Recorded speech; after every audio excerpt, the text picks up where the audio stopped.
Subo natin, isang subo. Bitis niya natin dun, bilang ko na.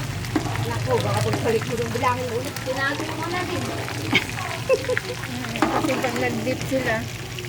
At dadalawin.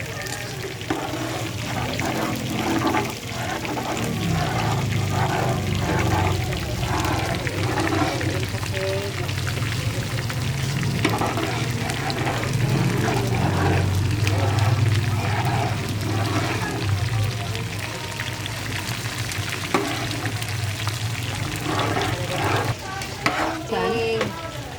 Medyo okay na rin. Oo. Lagay natin yung saging. Next is saging. Ano pa yung tumiting saging? Matigas.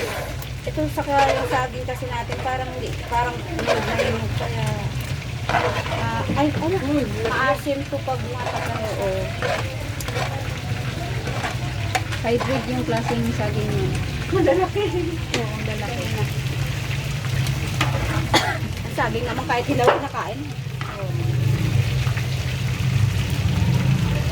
Luto na yung ano, langka. Oo, pero maganda sana yung kung madurog-durog pa siya. Madurog siya ba?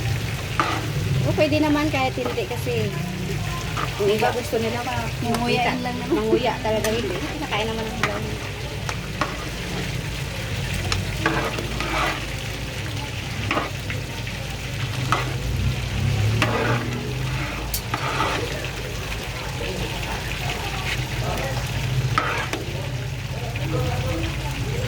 Haluin lang natin.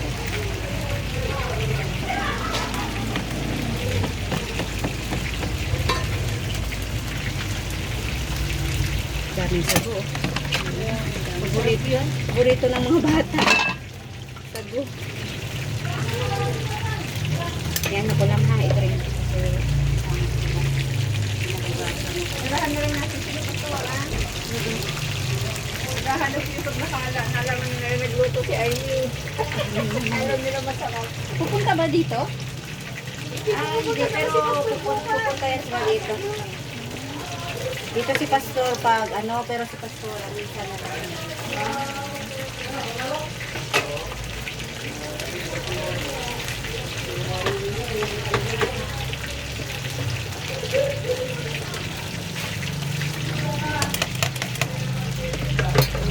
Hugasin. Kahit naman sa bahay, pag nagluto ako nila hugasin.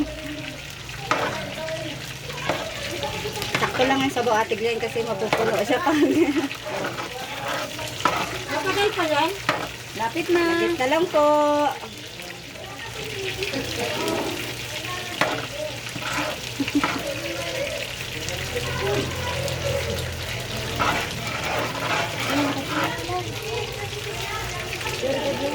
Next natin ay lagyan natin yung vanilla para mabango. Hindi na po. Dapat ba hindi na? Tumahagas na ito yan. Tapos may nakapasok. Ayun.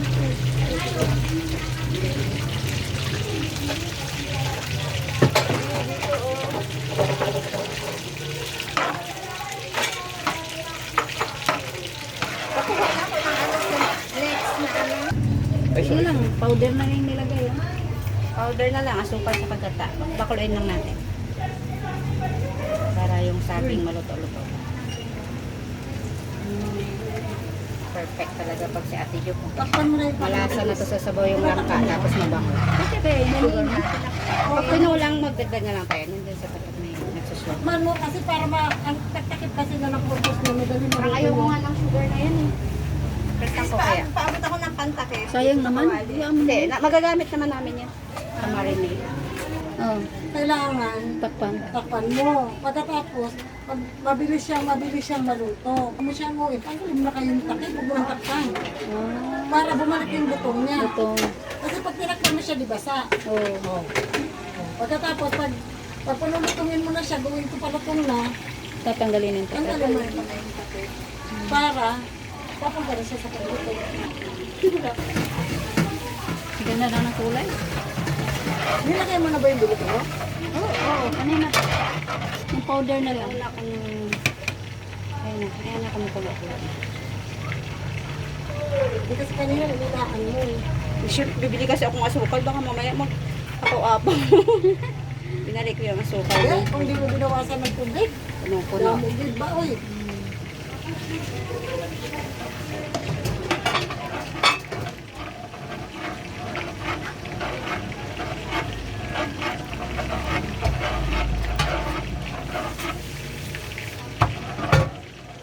Expert ni Amy yung paggawa ng ano. Bilo-bilo. Ito si Amy, bilo-bilo.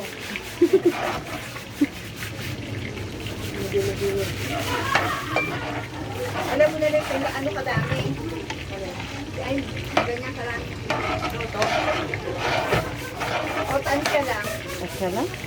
Ha? Tansya lang. Ilang kilo? Pag oo, yun. Alam ko na. Pero pag dito sa Kawali. Alam mo ba nung nagtinda ako? Pwede pag hindi masyado malagkit kasi sasabaw siya. Sasabaw pagka mabahaw. Pag lumamig siya kasi parang nagtulig-tulig na. Tapos ang maganda dun sa ate ko kasi daanan ng mga estudyante ng high school. Ilapit sila sa eskwelahan. Yun ang magandang pangtindahan ng mga merienda at ano. Hindi man kasi ako pwede ng ganito na mag-fishball. Hindi ako pwede nito kasi bawal ko sa akin na nakababad ako sa iyo.